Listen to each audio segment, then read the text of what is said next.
아멘이시죠? 우리가 주님의 자녀 되었다는 사건이 얼마나 놀라운 일인지 모릅니다.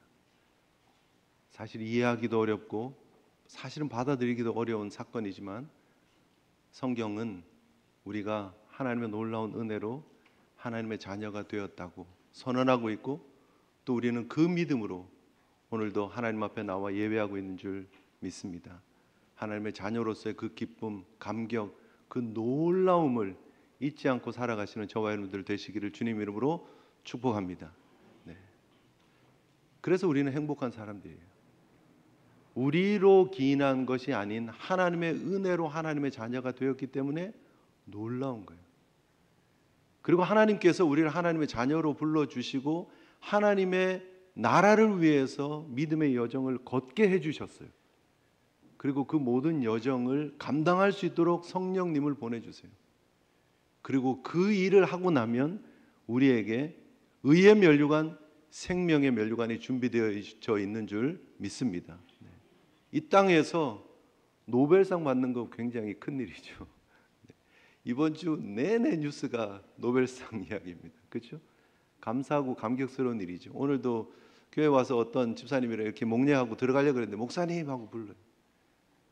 뭔가 하고 다시 제가 이렇게 얼굴을 이렇게 뒤밀고 이렇게 만났는데 노벨상 뭐 이러시더라고요. 노벨상. 기쁜 일이죠. 네. 한국인으로서 한글을 사용하는 사람으로서 그 작가의 오리지널 랭귀지를 우리가 잘 읽고 이해할 수 있는 사람으로서 그분이 쓴 글이 인정받고 노벨상을 받았다. 굉장히 기쁜 일입니다. 가족에 대한 이야기들이 뉴스로 도매되고 있고, 지금 출판사들이 뭐 밤을 새면서 몇만 부를 찍어내고 있고, 뭐 모든 책들이 지금 다 팔려가지고 지금 창고에 있는 거 다 끄집어냈는데도 지금 모자라고 뭐 그런 뉴스들이 나옵니다. 심지어 아이를 낳지 않으려고 했는데 남편이 무슨 말을 해서 어떻게 아이를 갖게 된 이야기까지 뉴스거리가 되는 그런 시간입니다. 굉장히 중요하고 의미 있는 상이기 때문에 국민들도 열광하고 기뻐하리라고 생각을 합니다. 굉장히 글은 쉽지 않더라고요. 그죠? 혹시 여러분 글 읽어보셨는지 모르겠지만 제가 채식주의자를 읽어보고 느꼈던 그런 마음의 굉장히 그런 부담, 무거움, 굉장히 글이 어렵고 작가는 도대체 이걸 가지고 뭘 정확하게 얘기를 하려고 하는 것이지 오리지널 랭귀지, 작가의 언어로 제가 읽었는데도 쉽지 않더라고요. 굉장히 맨부커상 받고 나서 제가 읽었으니까 꽤 오래된 얘기인데 아직도 그 무게, 그 부담, 그 글의 그런 그 빛깔이 느껴지는 그런 작가예요. 굉장히 쉽지 않더라고요. 그런데 세계가 번역되어진 언어를 가지고 또 인정받고 또 상을 주고 굉장히 의미 있는 시간이라고 생각을 합니다. 상이 주는 감격이 있죠. 그동안의 행보, 그동안의 그 업적을 인정해주고 보상해준다라고 하는 그런 측면에서 굉장히 의미가 있습니다. 그런데 또한 그것이 부담이 되기도 합니다. 상 받기 이전에는 잘 하다가 상 받고 나서 슬럼프에 빠지는 경우들도 있잖아요. 지금 이제 앞으로 나올 한강 작가의 작품은 전 세계가 다 지켜볼 거 아니에요. 무슨 글을 썼나, 어떤 글일까 하고 막 나오면 바로 번역될 거고 세계 각국의 다양한 언어로 번역이 될 것입니다. 부담될 거예요. 그러나 그 상이 또 굉장히 앞으로 또 열심히 할 수 있는 동력도 되기도 하죠. 잊지 않아야 될 것이 있습니다. 우리에게도 이 상이 예비되어져 있다라는 거예요. 그리고 그 상은 하나님이 예비하신 상이고 하나님이 인정하시는 상이 될 것이다라는 거예요. 우리의 이 걸음이 의미 있는 이유는 뭐냐면 하나님이 평가하고 계신다는 거예요. 한림원에서 그 한강 작가의 작품들을 평가했듯이 우리의 삶을 하나님 나라에서 지금 평가하고 계신다는 사실 여러분 잊지 마시고, 주어진 우리의 기회에 최선을 다해서 우리 포도원직이 되신 예수 그리스도께서 하나님께 강청해서 그 시기가 더 연장되어진 이 시기에 최선을 다해서 열매 있는 삶으로 하나님 앞에 영광 올려드리는 하나님 나라 백성들 되시기를 주님 이름으로 축복합니다. 오늘 우리가 계속해서 누가복음을 통해서 우리 주님께서 주시는 하나님 나라 메시지에 대해서 집중을 하기를 원합니다. 계속해서 주님의 제자로서, 주님을 따르는 제자, 종으로서 어떤 자세로 주님을 따라가야 되는가에 대한 기록들을 말씀을 해 주셨습니다. 어떻게 혼인 잔치에 가신 주인이 돌아오기를 기다리는 종으로서 어떤 자세로 주인을 기다려야 되는가? 이제 곧 주님께서 이 땅에서 사역을 마치고 하나님 나라로 가실 거지만 돌아오실 그 재림의 주님을 어떤 자세로 준비하는 것이 바른 제자도인가에 대해서 말씀을 주고 계셨는데, 오늘 본문에는 이제 한 사건이 소개되어지고 있습니다. 분명히 예수님의 가르침이 쭉 이어지고 있다가 들어가는 사건이에요. 그죠? 치유의 사건입니다. 한 여인이 18년 동안 등이 굽은 채로 있다가 중증 그 척추 장애인이 고침을 받는 사건에 대한 기록입니다. 그런데 이 기록은 단순히 한 여인이 병에서 고침받았다의 기록이 아니라는 거예요. 이 사건이 주고 있는 굉장히 큰 의미가 담겨져 있다라는 사실을 우리가 잊지 말아야 합니다. 오늘 본문을 보면 10절에 보면 예수께서 한 안식일에 한 회당에서 가르치고 있는 것으로 이야기는 시작이 되고 있지만, 원래 원문에는 볼지어다가 있어요. 이제 개역 개정판에는 번역을 시켜놓지는 않았지만 볼지어다, 집중하라고, 주목하라고 이 사건을 누가는 의도적으로 삽입하고 있고 소개하고 있고, 그리고 그 의미를 설명까지 해주고 있습니다. 중요한 사건입니다. 집중하십시오. 보십시오라고 얘기를 해놓고 이 사건을 기록하라고 난 다음 18절을 한번 보십시오.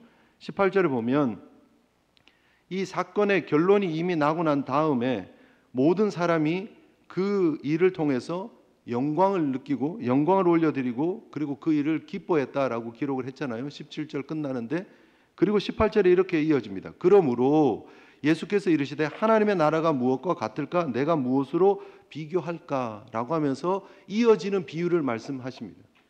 결국 이 말은 뭐냐면 앞에 있었던 사건의 결론이 하나님 나라여야 한다라고 말씀하고 계시는 거예요.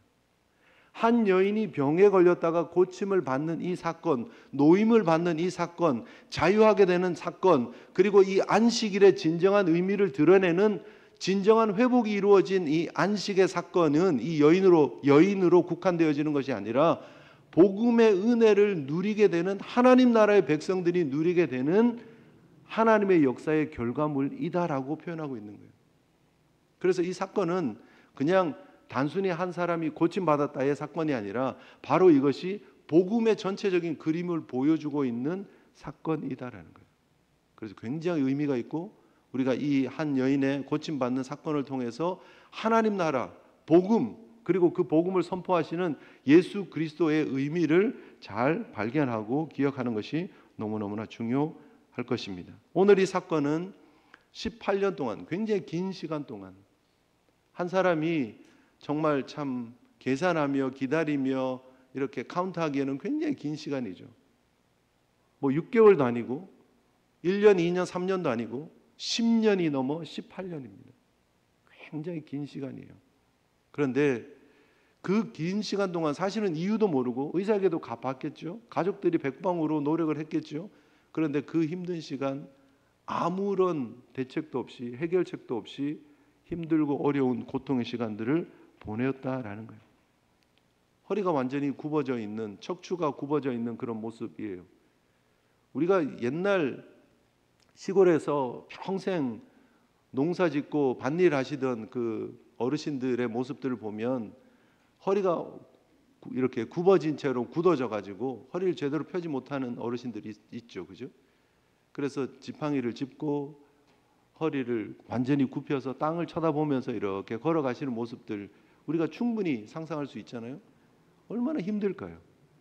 허리 한번 펴고 하늘을 본다는 것이 굉장한 일이에요. 이미 굳어져 버렸기 때문에. 밤에 잠잘 때는 어땠을까요? 허리가 굳어져서 이렇게 굳어져 있는 그 허리로 이렇게 반드시 펴고 요 위에 누워서 주무실 수 있을까요? 불편했겠죠.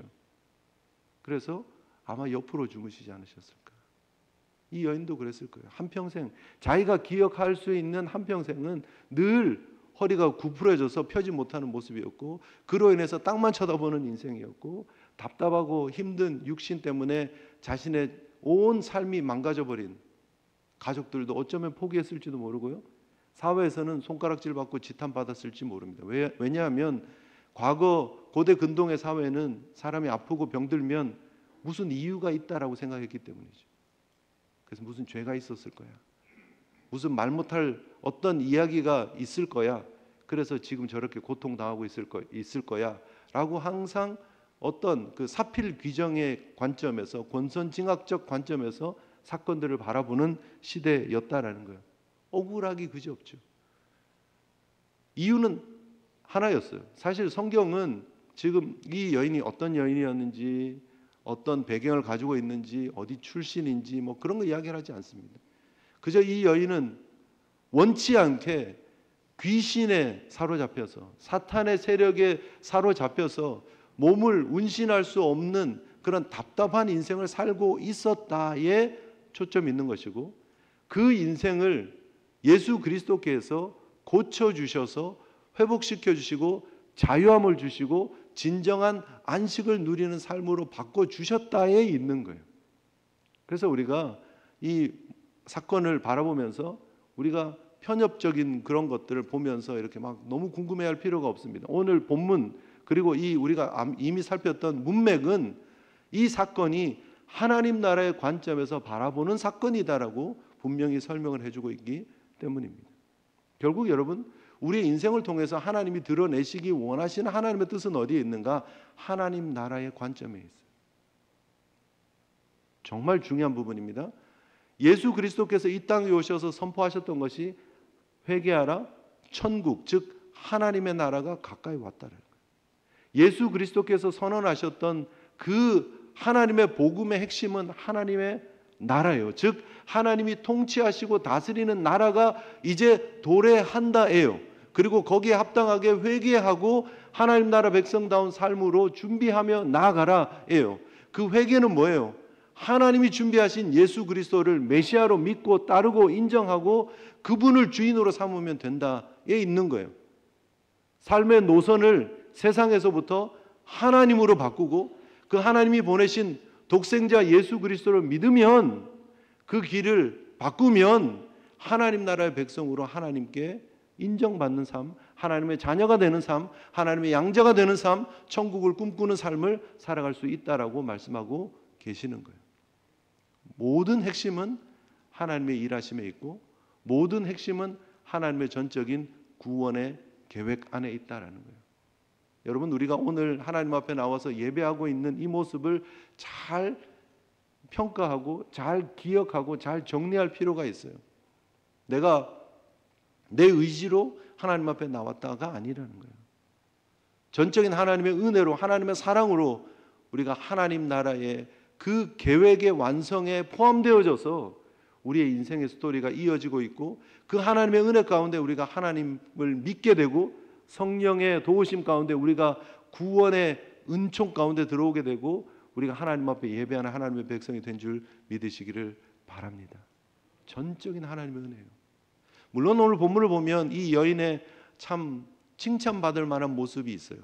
한평생을 허리 펴지 못하고 사람들의 조롱을 받는, 사람들의 눈길이 머물 수밖에 없잖아요. 그렇게 보이는데요. 뭐 어떡해요. 삶에 사람들이 계속해서 쳐다보고 있는 인생입니다. 드러나 있는 인생입니다.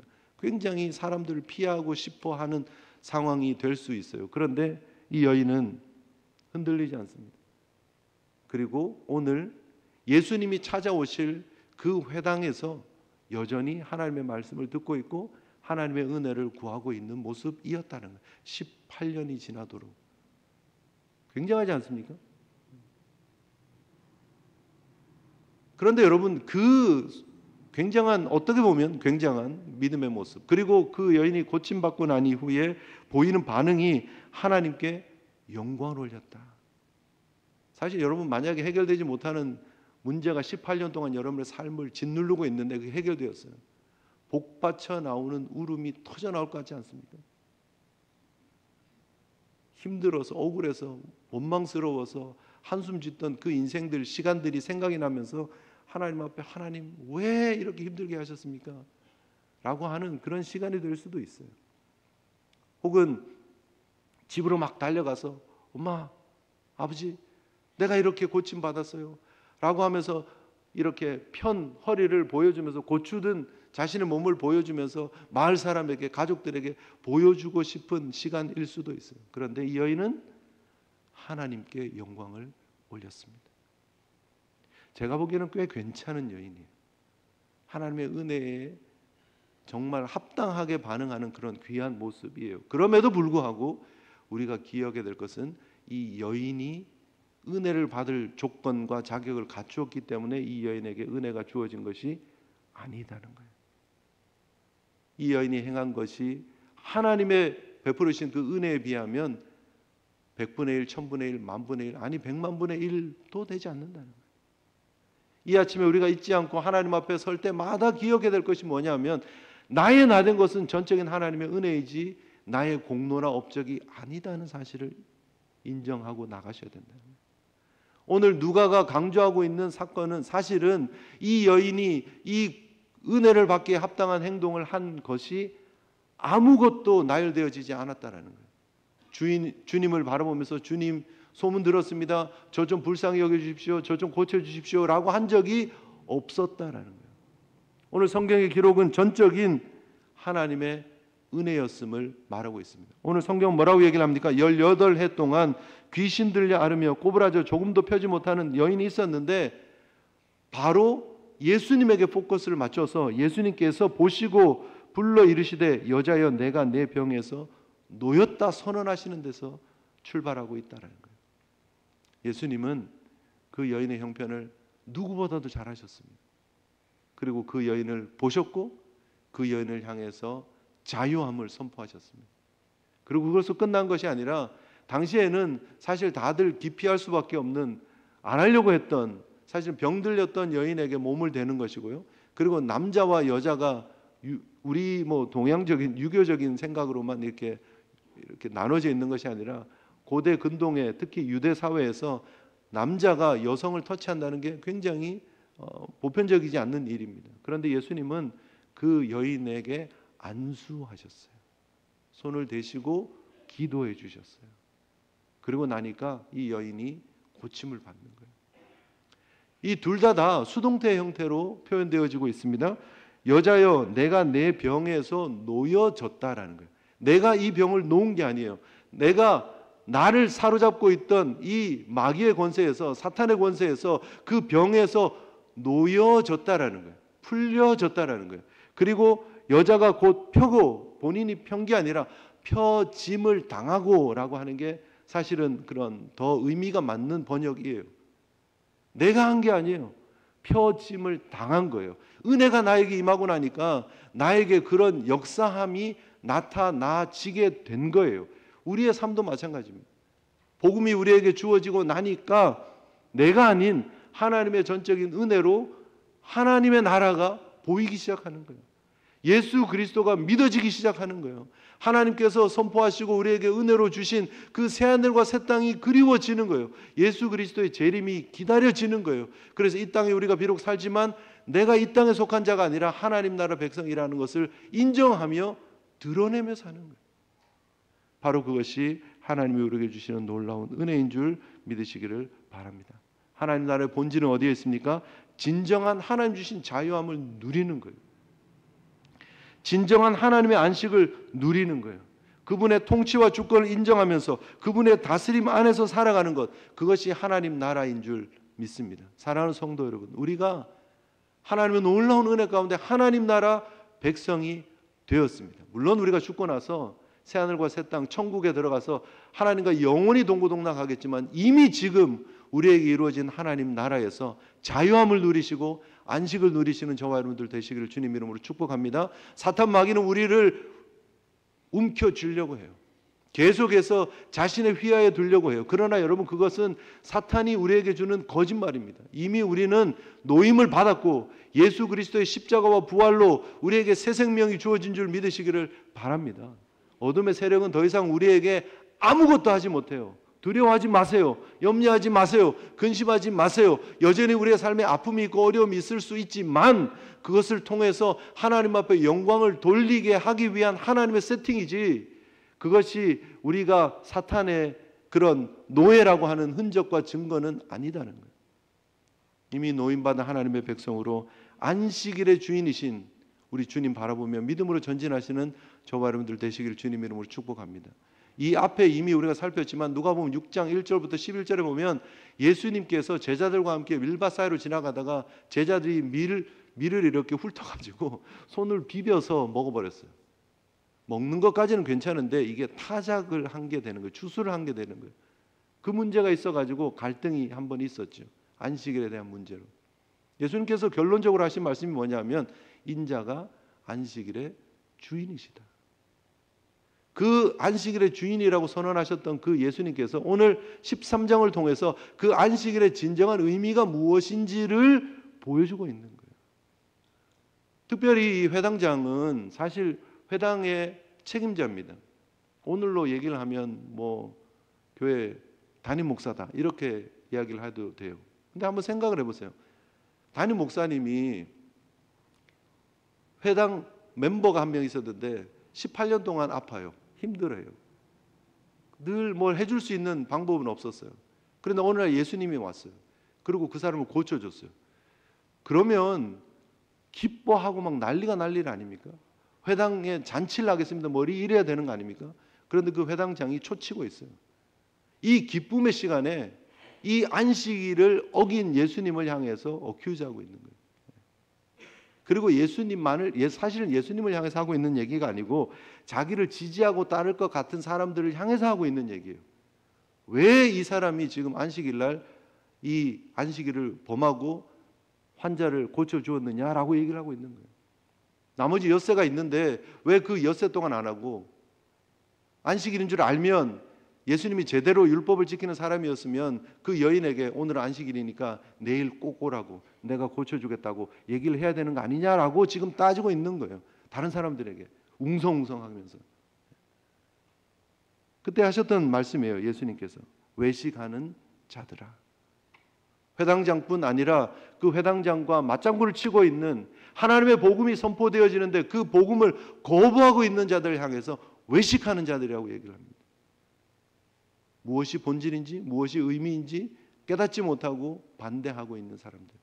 근데 여러분, 복음이 선포되어지는 곳에 늘 항상 이런 두 반응이 있습니다. 복음을 거부하는 사람, 복음을 영접하는 사람. 그리고 그 결과는 완전히 다르죠. 분냄이 있고 기쁨이 있고. 여러분, 너무너무나 감사하게도 하나님의 복음이 우리 가운데 떨어졌고 그 복음의 말씀이 우리 가운데 열매 맺어서 우리가 하나님이 주시는 진정한 기쁨과 자유와 평안과 안식을 누리는 하나님의 백성이 되었다는 사실을 여러분 잊지 않고 기억하시는, 그리고 그로 인해 감사하시는 저와 여러분들 되시기를 주님의 이름으로 축복합니다. 우리는 복음의 수혜자예요. 복음을 받아 누리고 있는 사람들이에요. 그래서 여러분, 우리의 삶의 유일한 반응은 한 가지여야 되는 거예요. 하나님 앞에 영광 올려 드리는 것. 우리 다음 주 이제 찬양 세미나를 하겠지만 우리가 이 땅에 지음 받은 이유는 뭐예요? 하나님 찬양하라고. 즉 하나님 앞에 영광 올려 드리라고. 우리의 삶의 이유입니다. 존재의 목적입니다.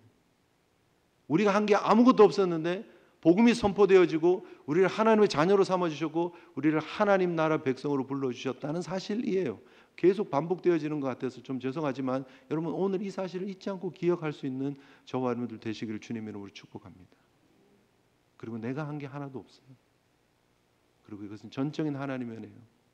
오늘 예수님께서 그 여인을 향해서 뭐라고 얘기를 하고 있습니까? 아브라함의 딸이라고 얘기를 하는 거예요. 진정한 안식을 누리지 못했던 하나님의 택함 가운데 있었던 여인이라고 말하고 있는 거예요. 왜 이 여인이 복된 여인입니까?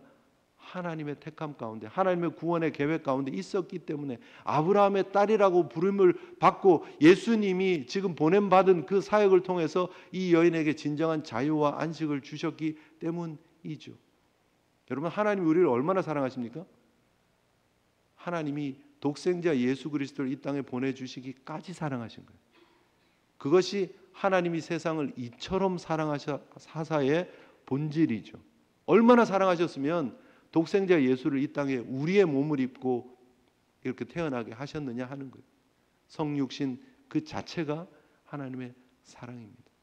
그 말할 수 없는 사랑. 그런데 왜 하나님이 그렇게 사랑하셨죠? 여러분 혹시 이유 아십니까? 하나님이 여러분을 왜 사랑하셨죠? 오늘 왜 이 여인을 향해서 예수님이 은혜를 베푸셨죠? 이유가 없어요. 우리는 몰라요. 그래서 하나님이, 그리고 그 하나님의 사랑이 놀라울 뿐이에요. 오늘 우리 찬양대에 찬양한 게 바로 그거예요. 왜 하나님의 일하심이 오썸하냐, 왜 놀라우냐, 그거예요. 이해가 안 되기 때문이에요. 이해가 안 되기 때문에. 어떤 남자 3명이서 좀 팔불출 같은 남자들입니다. 자기 아내를 나는 이렇게 사랑한다라고 서로 이야기하다가 이렇게 막 경쟁이 붙었어요. 그래서 어떤 한 남자가 우리 아내는 정말 훌륭한 아내예요. 내가 퇴근할 때쯤 되면 밖에서 인기척이 나면 우리 아내는 뭘 하더라도 그냥 불이 나게 모든 걸 다 팽개쳐 놓고 현관으로 뛰어나와서 나를 맞아주는 사람이에요. 수고했다 그러고 가방을 받아주고 겉옷을 받아주고 그리고 욕실에 가서 씻을 수 있도록 따뜻한 물을 준비를 해주는, 그리고 씻고 나오면 식탁에 참 풍성한 저녁을 준비를 해서 이렇게 맛있는 음식을 먹도록 준비하는, 그리고 내 의견을 늘 존중해주고 늘 따라주고, 그래서 내가 이 아내를 사랑하지 않을 수가 없어요 라고 이야기를 하는 거예요. 그랬더니 또 옆에 있던 한 남자가 나는 우리 아내를 얼마나 존중하고 존경하는지 모른다고, 우리 아내는 능력이 너무나 대단한 여인이어서 다른 그 어떤 사람들보다 뛰어난 업적을 가지고 있는 사람입니다 라고 얘기를 해요. 회사에서 손대는 모든 프로젝트마다 다 성공하고 회장님이 얼마나 아끼는 사람인지 모른다고, 총애하는 사람인지 모른다고, 다른 경쟁사에서 백지수표 들고 와가지고 우리 회사로 오라고 스카우트를 하는 그런 훌륭한 아내입니다 라고 얘기를 해요. 그랬더니 3번째 남자가 나는 우리 아내를 얼마나 사랑하는지 모릅니다. 왜냐하면 우리 아내이기 때문입니다 라고 얘기를 하는 거예요. 3번째 그 분이 하는 얘기는 나는 이유가 없이 내 아내를 사랑합니다. 누가 제일 멋진 남편입니까? 여러 이유 앞에서 막 자랑했던 사람들이 입을 싹 다물 수밖에 없게 만드는 게 뭐냐 하면 나는 이유가 없습니다. 예요. 이유가 없습니다. 왜 어머니의 사랑이 큽니까? 이유가 없기 때문이에요. 우리 아들이 똑똑해서 잘나서 공부 잘해서 말 잘 들어서 사랑하는 거 아니잖아요. 이유 없이 사랑하는 거예요. 내 새끼니까, 내 자식이니까 사랑하는 거예요. 하나님의 사랑이 왜 대단합니까? 우리가 이해하지 못하기 때문이에요. 설명이 불가능하기 때문이에요. 그런데 그 설명이 불가능한 그 사랑으로 예수님을 이 땅에 보내주셨어요. 보냄을 받으신 예수님이 이해할 수 없는 그 하나님의 사랑을 어떻게 실천하십니까? 자기 자신을 우리를 위해서 십자가에 내어주시면서 실천하세요. 그리고 그 예수 그리스도께서 완성하신 것이 바로 복음이에요. 우리에게 자유와 안식과 기쁨을 주시는 그 복음, 그리고 그 복음이 너무너무나 감사하게 우리에게 거저 하나님의 은혜로 주어졌다라는 거예요. 여러분, 세상을 향해서 우리가 보여주어야 될, 그리고 하나님을 향해서 우리가 보여줘야 될 반응은 딱 하나예요. 하나님 앞에 영광 올려드리는 것. 세상을 향해서 이 영광을 드러내는 것.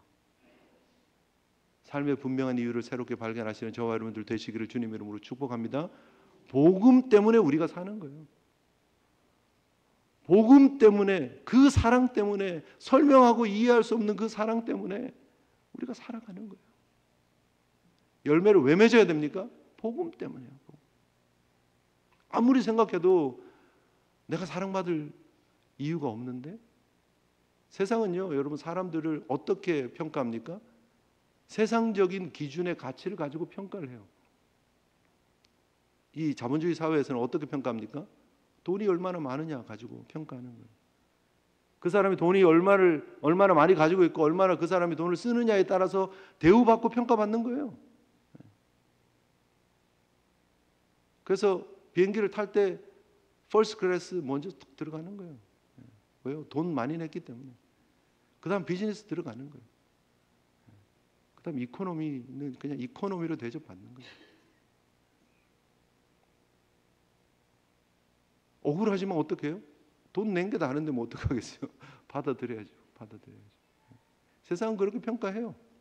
세상은 얼마나 많이 가졌느냐를 가지고 평가를 해요. 세상은 얼마나 유능하냐 가지고 평가를 해요.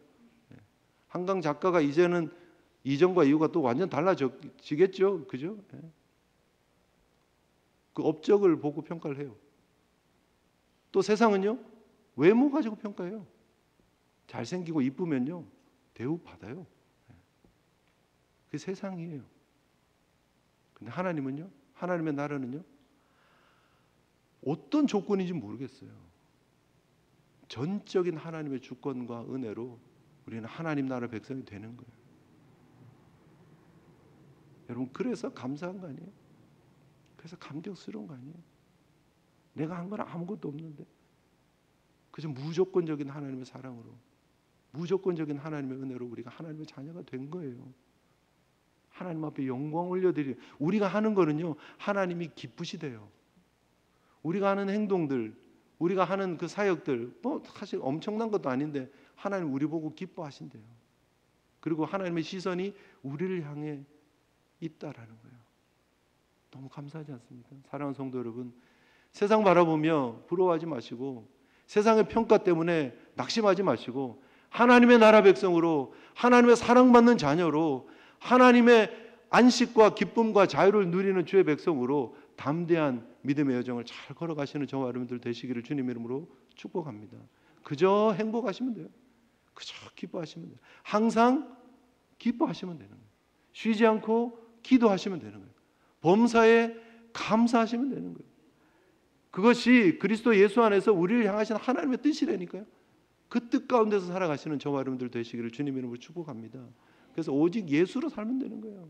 오직 예수로. 이 한 여인에게 벌어진 이 놀라운 은혜의 사건이 내 삶에 일어난 충격적인 놀라운 사건임을 여러분 잊지 않고 기억하시고 드러내고 전하시는 믿음의 걸음 잘 걸어가시는 저와 여러분들 되었으면 좋겠습니다. 우리 찬양 한 곡 불렀으면 좋겠는데요. 오직 예수뿐이네.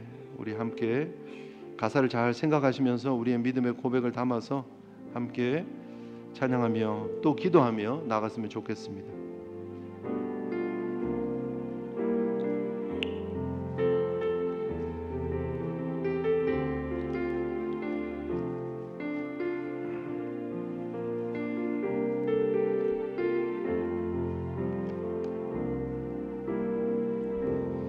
은혜 아니면 살아갈 수가 없네. 복음마저도 다 주의 것이니 세상 평안과 위로 내게 없어도 예수 오직 예수뿐이네. 다시 한번요. 은혜 아니면 은혜 아니면 살아갈 수가 없네. 복음마저도 다 주의 것이니 세상 평안과 위로 내게 없어도 예수 오직 예수뿐이네. 그 신계획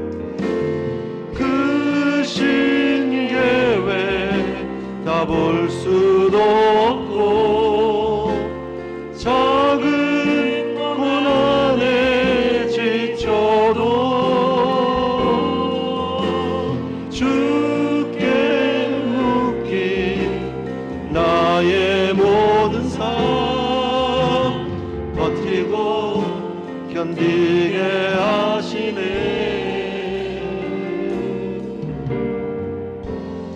은혜 아니면 살아갈 수가 없네. 나의 모든 것 다 주께 맡기니 참된 평안과 위로 내게 주신 주 예수 오직 예수뿐이네. 오직 예수뿐이네. 오직 예수뿐이네. 우리가 하나님 앞에 올려드렸던 이 찬양의 가사를 다시 한번 잘 생각하면서요, 오늘은 우리가 묵상하면서 하나님 앞에 기도하며 나갔으면 좋겠습니다. 우리 자신을 다시 한번 돌아보면서 하나님께서 예수 그리스도를 통해서 보여주신 그 사랑과 은혜의 본질을 다시 한번 기억하면서 이미 우리 가운데 주어진 하나님 나라의 본질과 의미를 다시 한번 기억하면서 우리가 누려야 될 자유, 안식의 의미는 무엇인지 다시 한번 살펴보면서 하나님 앞에 영광 올려드리는 믿음의 삶, 흔들림 없는 믿음의 삶 살기를 소원합니다. 때로 내 삶의 형편 때문에 의심했던 하나님의 은혜 다시 한번 새롭게 붙잡게 하시고 하나님 나라를 사모하고 믿음으로 전진할 수 있는 저희들의 모습 되게 해달라고 다시 한번 결단하며 기도하며 나가는 시간 되었으면 좋겠습니다. 기도하시겠습니다.